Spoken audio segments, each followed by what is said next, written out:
Alright people, what is up? Back at them in Chicago this time, giving you some fresh content. So I'm in Chicago doing the tourist thing, as you know, and right about now we are at the Museum of Science and Industry in Chicago. So about to bust you guys on some classic stuff from the annals of history, you know what I mean? Transportation industry, woo, World War II business. So gonna take you on the full tour, so let's get ready to rumble. So okay, so right now Caitlin is going to create an avalanche or simulate an avalanche. So let's see what's going on right here. Right now we're looking into the perfect store. See what happens when I go Yeah. back. Yeah. Alright, she's stirring up the avalanche right there. So different forces are at work to create an amazing pattern with the avalanche disc. It's really pretty. And over here, we have a tornado. It's pretty cool. It's pretty cool. Yeah, they came on this place too, but that's cool. Everybody wants to make an avalanche. Okay, so let's learn a little bit about tornadoes. A tornado is a massive spiraling air vortex. The giant column of whirling fog behaves in a way similar to a tornado. An updraft is created by the fans in the ceiling, which you will see. Horizontal winds controlled by vents in the sidewalls rotate the rising air, and the shape rapidly spinning vortex comes up. It's pretty cool. You can get it all the way up in the fan. Yeah, I got up. I got up there. Yeah. Oh, he's in the tornado. Woo.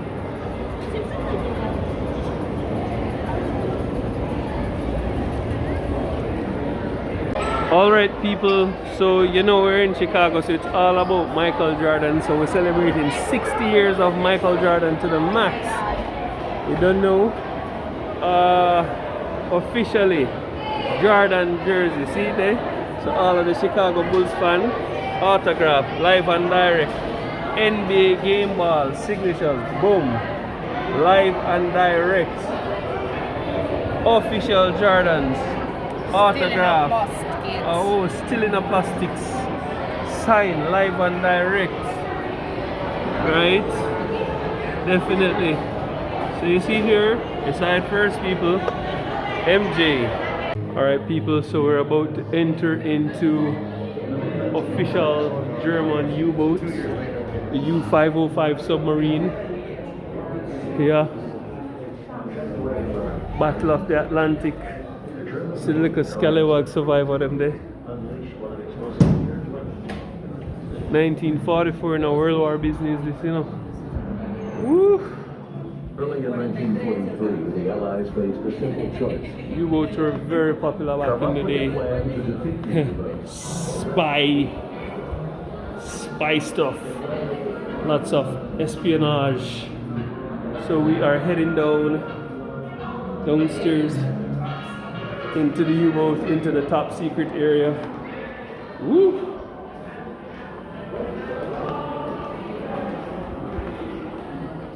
A careless word, a needless sinking. Guys, when you're on submarines, you have to be really quiet or else the enemy will hear you. So, right now, we're live checking out the submarine. It's cray-cray. We're about to get in all the way into this U-boat.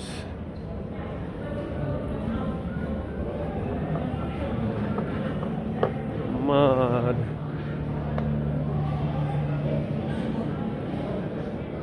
Underwater vibes, you know, people. Underwater, with the underwater. In the submarine, we have got the underwater. Haven't been here before, saw this thing for the first time. What was the first word that popped into your head to describe it? Huge. Huge, big, wow, yeah. It's a very popular word, big. It is a massive piece of technology. 252 feet long, 31 feet tall, weighing 693 tons. This is the real U-505, and it has actually slimmed down a bit since its service in World War II. When it was serving in that war, it weighed 1,100 tons floating on the surface of the ocean. These are big numbers being thrown around. During World War II, this was part of the German Navy. And in that war, Germany wanted to stop the Allies, their enemies, from getting their armies fed and supplied with ammunition and weapons and tanks. Enter the U-boat fleets. These things were designed to sink the supply ships carrying all those goods across the Atlantic Ocean to make life a lot harder for the Allied forces, and they were very good at that job. U-505 joined the Navy in August of 1941 and sailed for a little less than 3 years, but on June 4th, 1944, she was captured by what's called a hunter-killer task group. This was the Allies' answer to U-boats, where they sent out an aircraft carrier with several destroyers protecting it, a deadly combination to hunt down these U-boats. U-505's capture was Task Group 22.3 of the American Navy, commanded by a Captain Daniel Gallery. That is a lot of names and dates. I do not expect you to memorize any of this. There is no quiz. This is just historical context for the story we're telling. And we're going to start that story by thinking about the sailors, the Germans who lived on this boat. Imagine 59 of them crammed onto this boat for 3 months at a time. That's your average war patrol. What do you think they'd want to have on that boat to get through that time at sea? Food. Food? Oh, we are all of the same mind. Food and water, the building blocks of life. Did somebody say schnapps back there? Okay, imagine that.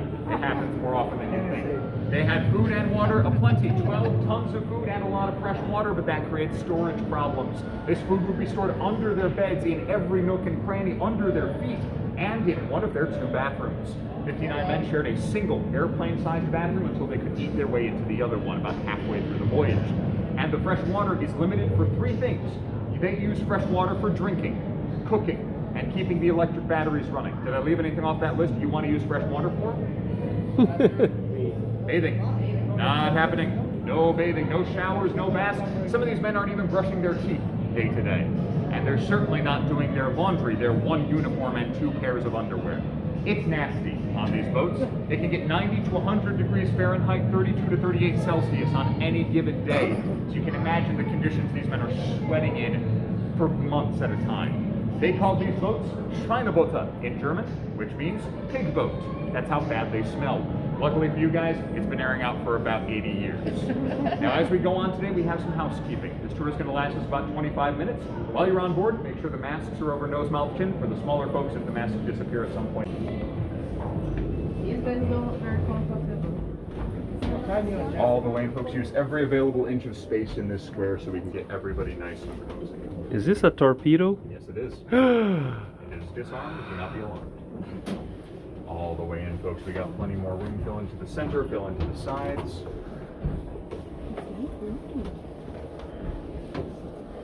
You, sir, you have a very important job. I'm designating you officer of the day. You can slide those black curtains across and give us a nice watertight seal. Well done, sir. This room is called the Petty Officers' Quarters. This is where the middle-ranking sailors on the boat got to sleep, and these beds are as uncomfortable as they look. We made some changes to let this boat be accessible to tours. We have lowered the floor where all of you are standing. I am at the level it would have been. You can see why people my height did not work on these submarines. We also took beds out of the other side. There were height restrictions. Yes, indeed. We took beds out of the other side and cut a nice hole for you to walk through. They did not have doors. They would climb down hatches in the top deck. If you hadn't had a chance yet, take a look through that hatch there. That leads to the forward torpedo room. Yes, that's a torpedo on the deck. And the beds in there are for the enlisted men, the non-officers. They get less comfortable bunks. And there are only 35 beds to sleep 59 sailors. Raise your hand if you ever shared a bed with a sibling before. Got a few. It's worse than that, because this bedding doesn't get washed, and it's being taken by hot, sweaty sailors who've just done a 4 to 6 hour shift. Not exactly a good thing to sleep on. These men are sharing rashes day after day after day. And when they have time to rest, they don't have much to do. They were limited to books and magazines, no computers, no video games, nothing like that. But they did have music. My friend is getting into it right here. And this is French dance hall music. This was actually taken from a record captured on board this sub. Very popular with the sailors, but also very illegal. Since it was French music, they couldn't listen to it in Germany, so they'd have to smuggle these records illegally onto boats like this to be able to listen. And these men, regardless, got very very bored. Boredom was a constant on U-505. And that would only be broken if, don't escape yet, my friend, be careful there. That would only be broken if they spotted a ship they wanted to sink or to hide from. For our purposes, we're going to imagine they spotted a supply ship that they want to fire some torpedoes at. The captain will get word that there is a target on the horizon, and he is going to ring the dive bell to begin the sub's dive. This is the first time it's going to get a little bit dark and a little bit loud, so prepare yourselves accordingly. Now, as this bell rings, sailors start running through these cabins, turning the valves on the side of the boat to open the valves. And that gets filled with seawater. As it goes up, the sub becomes heavier, denser than the ocean around it, and is eventually able to dive underwater, hiding itself from sight. From this position, they're in a great place to make an attack with their torpedoes. And the captain is going to start talking to the men in that torpedo room to help them calculate what's called a firing solution. Not a quick math, done by hand, no computers, no calculators at all. As they program the torpedo, they travel all the way to that ship, hit it, explode against the hull, hopefully doing enough damage. Satisfied, they'll get the command, los, which means go. That is the word they're waiting for to fire the torpedo. All right, people. So we're moving through the submarine, really tight spaces. So you spot the man that used to sleep. Hatch, you saw a man who used to sleep with the torpedo too, you know. Crazy thing. Go through the kitchen, one chef for 59 man. There's like a one stove here. People. Right about now, it's wicked in here. Hats off to everyone who work on a submarine 3 months at a time. Oi! Continue to go through my duck my little head. More living quarters. A little thing where them keep some plate and thing for, you know. More beds.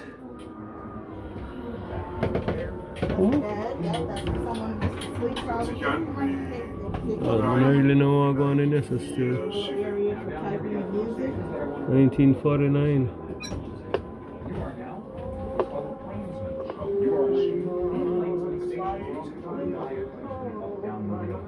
And there's a gray box right to the side of the door.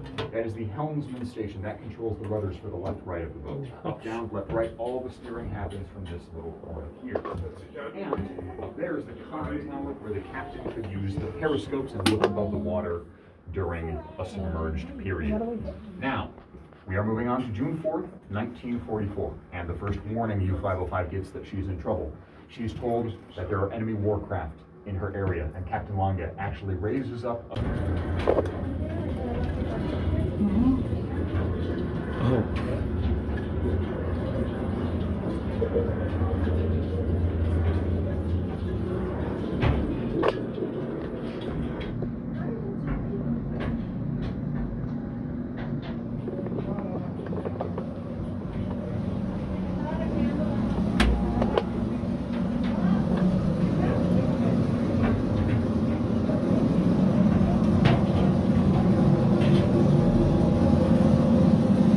Bro, kind of wild in here.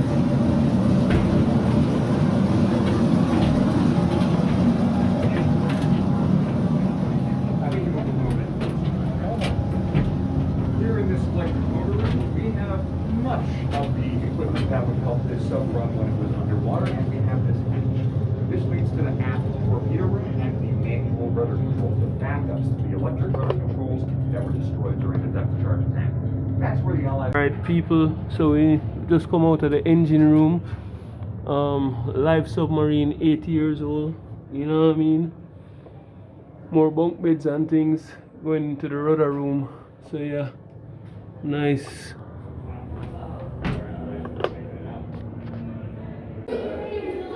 Alright guys, so I bring you back in the day. So about horse and buggy business. 1892, you know. Vermont. Just so you know.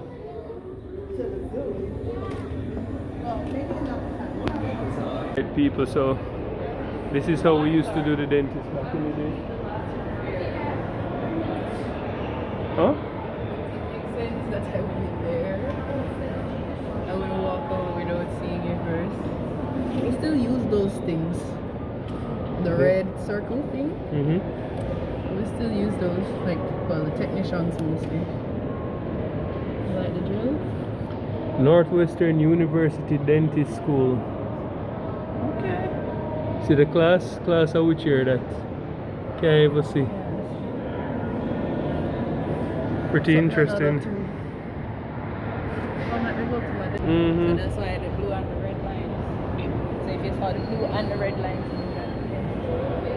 Alright guys, so we are about to go into a simulation of a coal mine exhibit. As you can see right here, this is a old coal mine heist here. You know, the different type of things, peat, call this coal in Jamaica.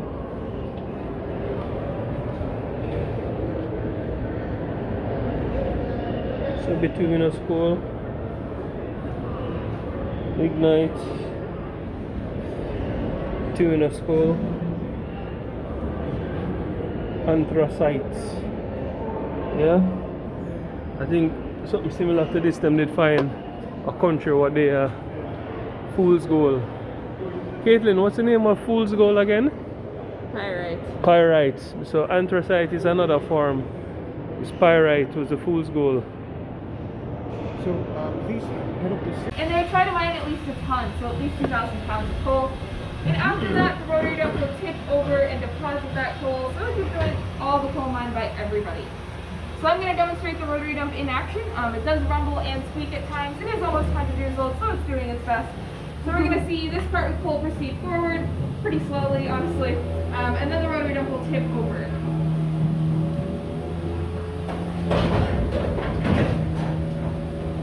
So it's definitely not fast, but it will get there. Okay.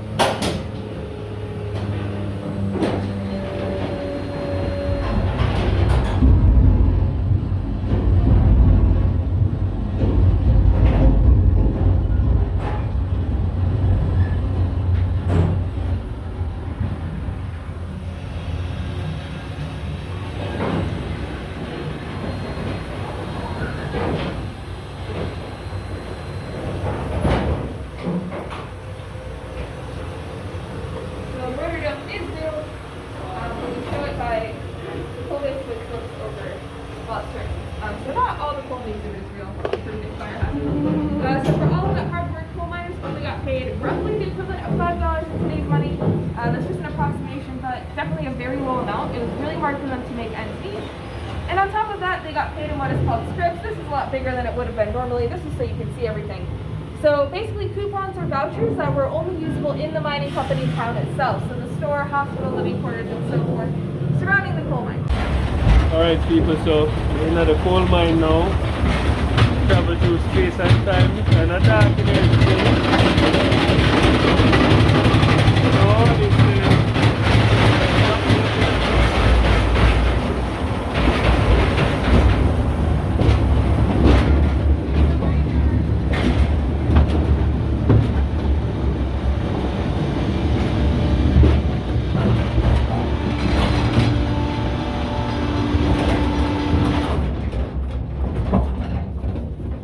Modern coal mining standards require maximum safety. This drilling pattern provides a safer area in which The miners miners can can work.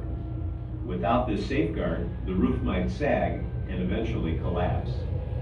FMC roof bolting provides a safer and more permanently secure environment than former methods of roof support.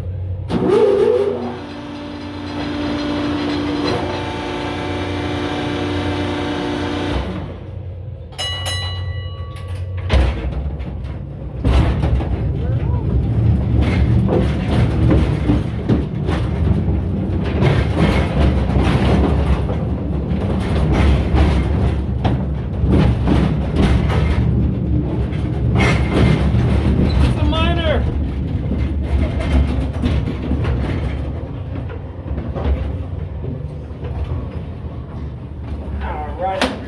process worked before they were used. So this is just one method of coal mining. This is called broom and pillar mining. So you may recognize this right here. This is called a pickaxe, kind of the classic coal miner tool you think of. So this was used to dig a hole in the base of the wall called an undercut. So in order to reach that far down, coal miners have to be in very uncomfortable and dangerous positions, sometimes for hours on end. After that, a hole would be drilled above using a hand drill, and then dynamite would blast all the coal down.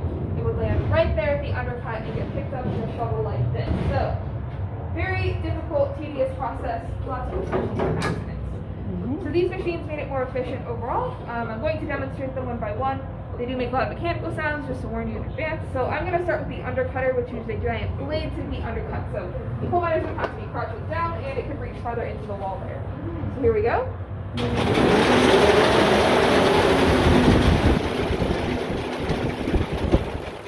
Next is the face drill. So this drills into the wall, and then it blasts air, which is a lot safer than dynamite. We're just going to see it drill, not blast any air, but it is the loudest machine over here. Yeah, sorry. Just to warn you in advance, it's pretty loud. This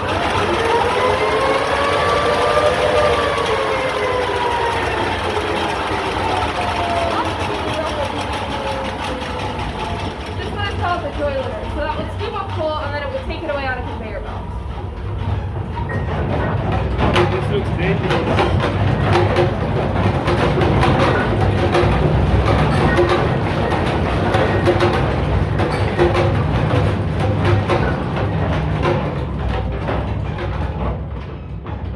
So coal miners would still have jobs around the machines, maintaining them, fixing them, and so forth.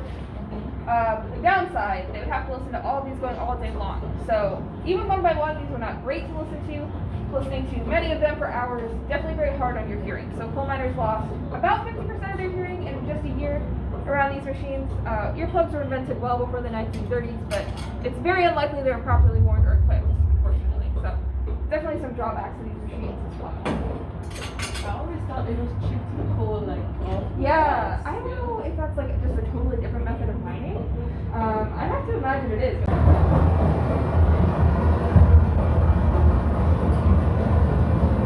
Alright. Mining that coal on the road. Mining that coal. Do you know what black lung is actually? I have an idea. Yeah, basically over time, yeah, accumulating damage. So, unfortunately, coal miners can pass away from that over time. Yeah, I think that's what to go to a lot of them. Yeah. Jaja, we walk through the coal mine, you know.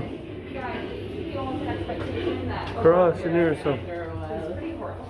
you're gonna get black ones. So this is a real coal seam. Yeah, that plaque's very hard to read. I think it basically says it's from Mount Olive, Illinois, and it is real. Coal mining over here for different time periods. The long wall usually shows up on the top right. And then, so these are the miners from Old Bend number 17. So that is real photos. It's kind of interesting. The day shift looks a lot less, or I'm sorry, the night shift looks a lot less sad than the day shift. Maybe because they got to actually see the sun when they were off, I'm not sure. And then, also a map of the coal industry in Illinois. So, Illinois is the 5th largest producer of coal in the United States, or 4th actually, I'm so sorry. 4th largest producer of coal in the US. Wyoming is number 1 by a wide margin. But basically, Coal is still mined in here. yeah, so it really varies a lot.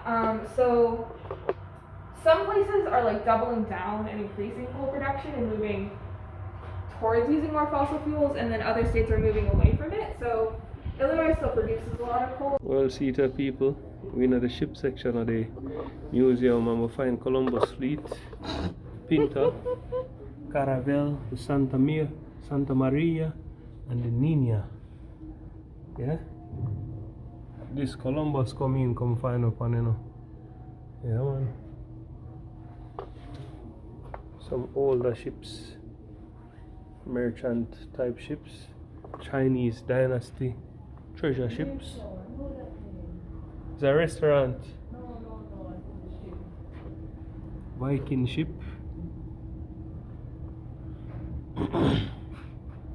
Not a merchant type ship. 1100 to 800 BCE.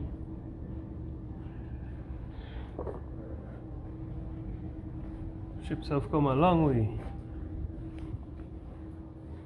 And then now we have the more modern ship. Modern day exploration. Listen, this is what we come to know. Why? I don't see why not. Hold your course. So see the navigation system at its finest. See the captain of the helm there. Big steering wheel. Turn it 13 degrees starboard, matey.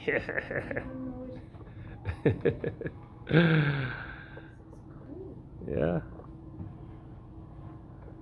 I wonder if we can ring the bell. Nope. You got me at my steering wheel? Yeah. Oh, let me take a picture. Hold on. I have the video. No editing for that video here. Ahoy, mateys! Yeah, this is pretty nice. Ooh, Oh, we're going into the classic car section. your section. This is my section. Oh, Section. this them used to use and hunt off Moby Dick. You know about Moby Dick?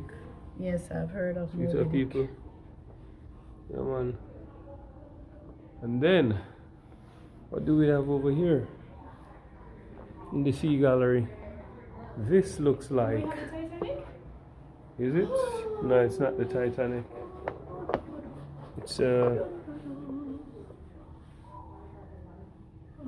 It's just an early liner. Travel industry. So these were what Santa early Rosa. early cruise ships look like.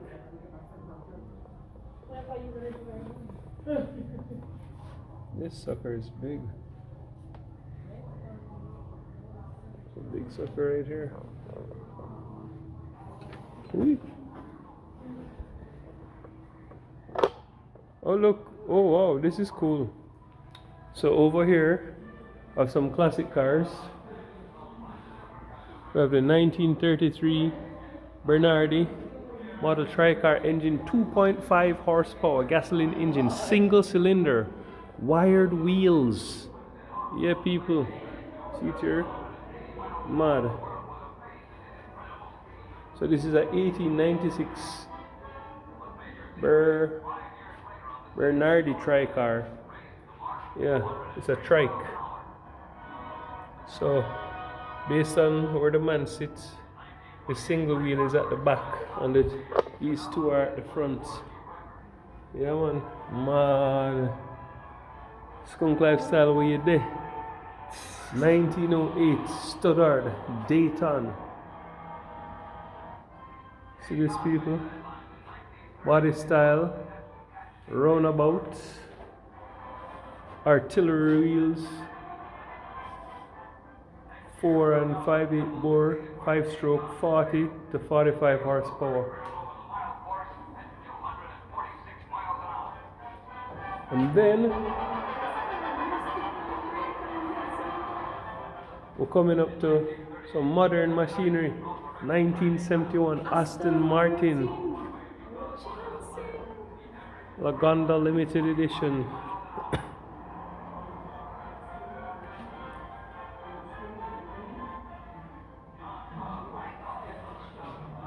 Yeah, man. So these are the ones that became popular in James Bond movies. And right now, I don't know if you can see the interior. Yeah, Oh, it actually says that. the interior is clean. Yeah, man. Modern day Benz them now have nothing on this. And then over here, Formula One, 1978. Yeah, man. And this one is pushing 900 horsepower, 2.8 liter turbocharged V8. See this, people? So if you never see a Formula One car yet, bam. So 1978. Wheels are massive, yo. Of course, Goodyear tires is a must.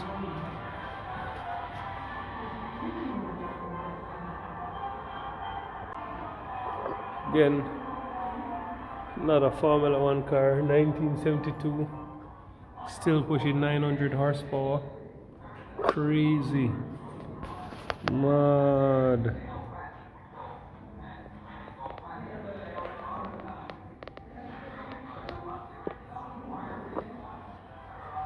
Driver's name on the side.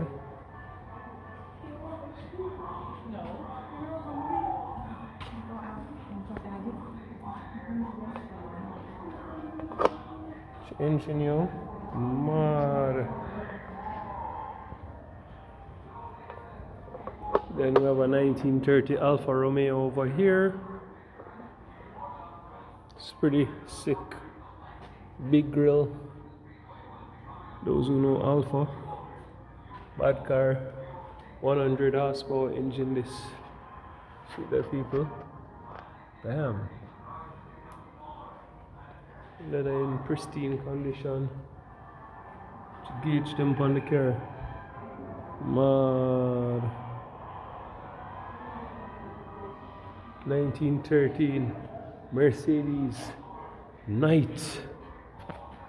All my Benz lovers out there, hold them here. Oh, 40 horsepower, you know, at them. So one of these in the 1930s, yeah, G. No speedometer, you know, you just have burn up the road. The spare tire on the back. Bicycle business, this, you know. Benz, them say.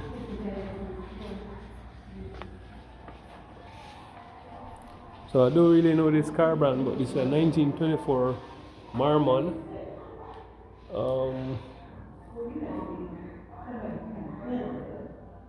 Yeah.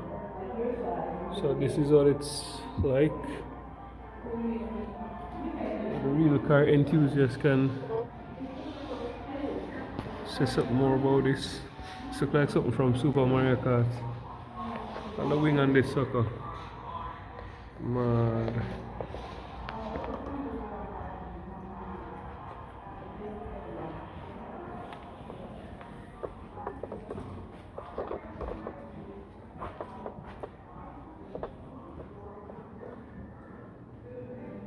Is this a Mini? No, it's a Honda. Damn. Did you see the Benz? Yeah, I saw the Benz. What on earth is this? Did you see the Benz? Oh, this is a Benz? Did you see the 1896 Benz? Hold on. This is a Benz? Yes. People, see it is a Benz this. No where your car come from. Let me see if it have the star on the front. No, sir. Benz lifestyle. So see it. This is a 1896 Benz. This 1896 Benz is similar to the cars that ran in the 1895 Chicago Times Herald race. The Benz Vila of 1893 was the first automobile to be mass produced, and this 1896 convertible model is comfortable model at about 3 horsepower was more powerful. Watch out. Mad. 3 horsepower business. Woo.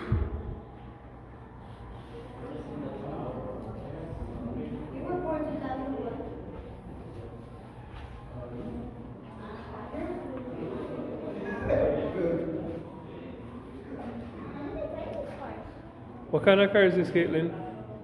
Oh, it's a solar car. So see to people, the solar panels on this thing here, so solar powered car.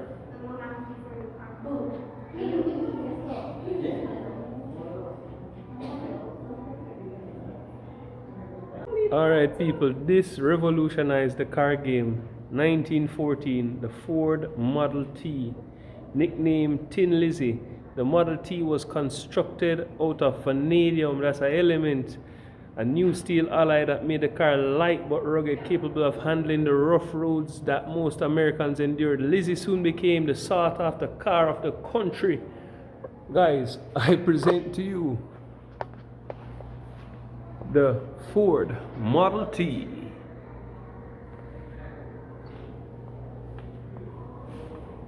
Yeah, closer look and see what going on, because you know, say vintage stuff, you know, we can't come too close to this, you know. Mad. And of course, you know, my wife, her chest high, you know, so she bear Rolls Royce she want, you know. She said she want a Rolls Royce. Don't be surprised if you see her come a foreign and a drive Rolls Royce. 1929. This is the new Phantom. Due to the enormous increase in orders after World War I, Rolls-Royce opened an American plant. Although the company promised that its cars would be produced by British mechanics under British supervision, they thoroughly inspected American coach building firm of Brewster and Company actually built this graceful Phantom bodies. The Phantom made one additional concession to American tradition. The steering wheel was placed on the left side rather than the right side. So see, tell people, this is a Rolls-Royce Phantom. From back in the day, I get Yeah? chauffeured, you know. Mad. The glass separation. Mad. Yeah, so the glass separation here, so you don't know, say, the driver would have deal with this, you know. And you around the back of the breeze and really lick you, you know. You understand me? Can't deal with Rolls-Royce Phantom people. Look at where your spirit tire was kept, man. Yeah man, spare type on the side. No in the history now when a young boy want to drive Phantom. See that? Rolls Royce. Me zoom in upon that. RR.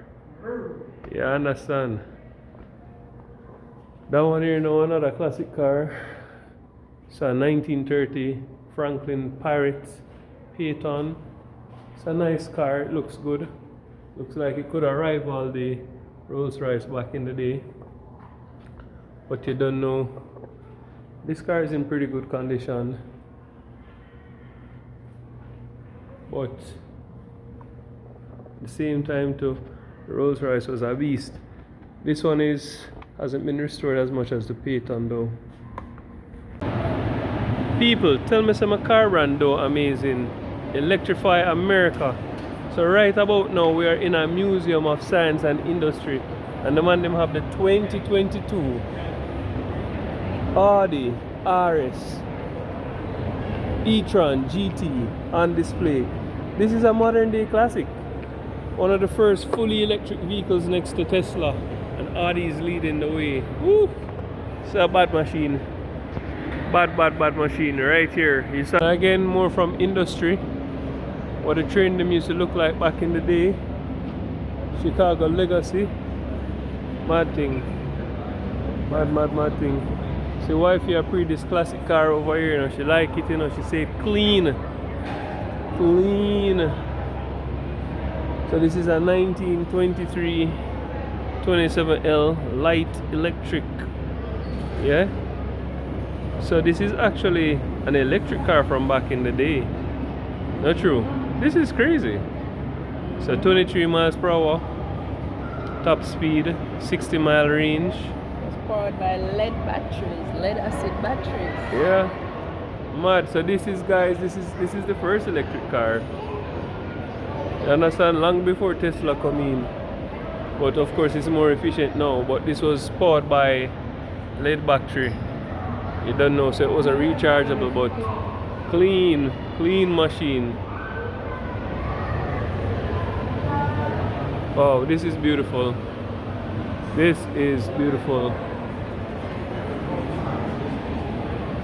Right, well, so this is basically showing you a little bit of the Chicago skyline right now. Mad. Beautiful architecture all around. I'll show you we're staying at this building right here, people. I joke yeah, when I stay at that one, the west side of McCormick Center. But I see these through the window when I look out. Nice. This is beautiful. Guys, so this is different. I'm here walking around and I'm underneath the belly of a plane, and this is the wingspan here. This is nice. Underneath the belly of a warplane. See the landing gear tucked in there. Not a plane here. Never had any space to fold up this one, but look at this. United here.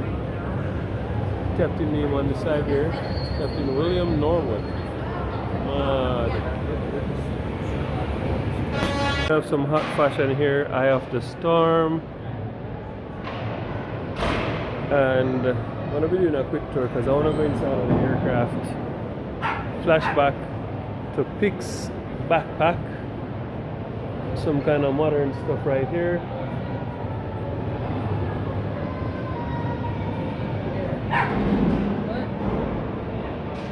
Beware of code. Oh, so when you get closer, it actually barks.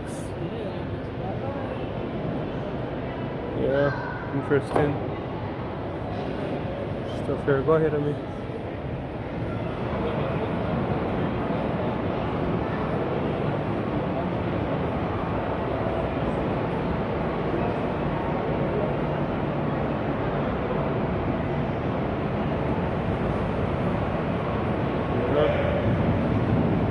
Boeing 40B2. Man, I almost touch it. This is just amazing. It's Boeing 727 United. Find aircraft fascinating. This is a big boy. This is a big boy.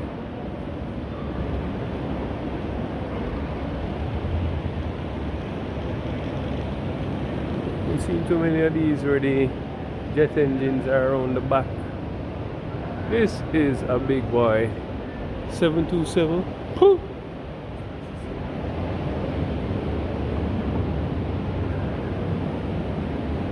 Oh, they have some flight simulators over here. Wow, the Wright brothers. Yeah. That is the first aircraft. See Mr. Wright there. My thing kinda crazy if you ask me still. I never catch me a lay down strap in so how me a fly. But man was on a mission so not gonna knock him.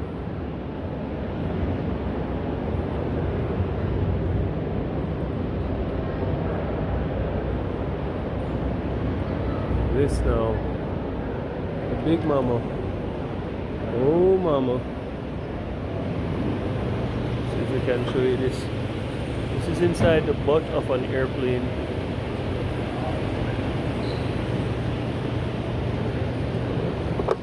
This girl has seen better days though, but man, massive. 727 massive. Let me tell you this from now.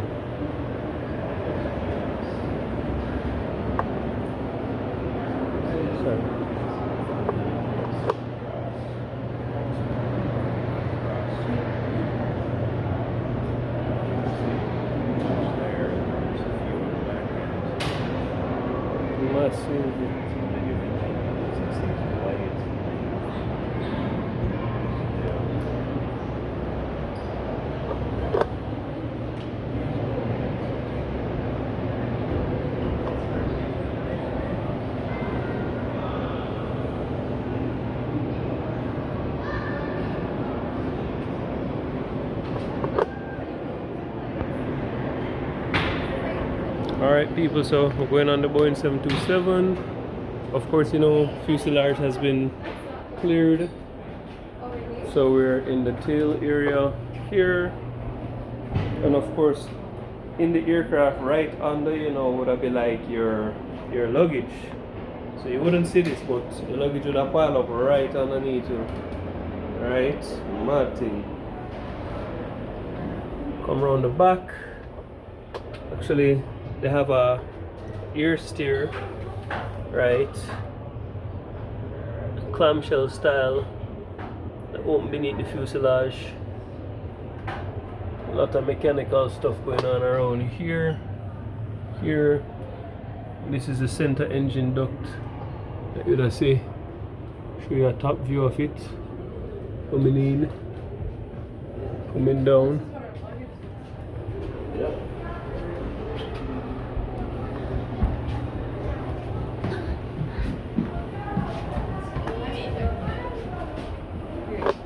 Auxiliary port units.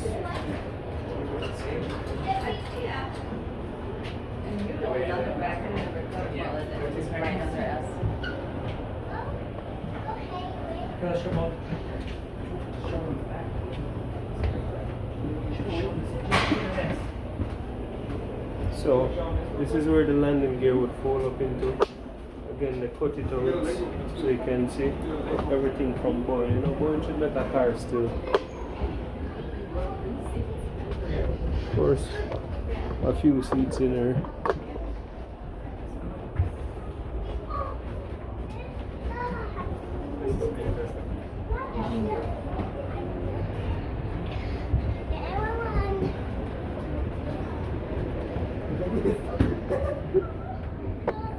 First class business. Sure.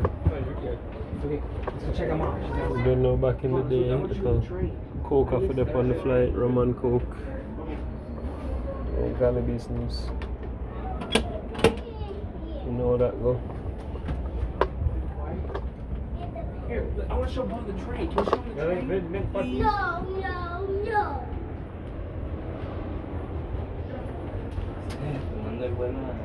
So this plane was in operation back in 1964.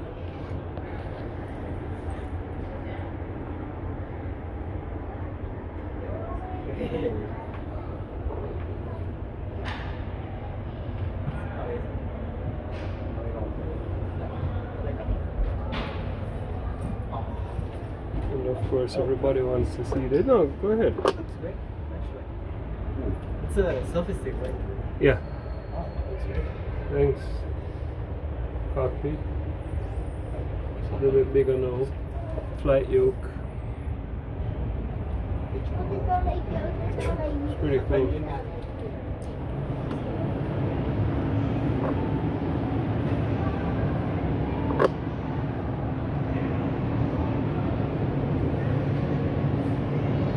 People, so we have come to the end of our museum visit today. It was great. If you're ever in the town of Chicago, visit the Museum of Science and Industry. Right now we have an old school subway train over here. Museum is officially closed now, but yeah, mad things. I like it.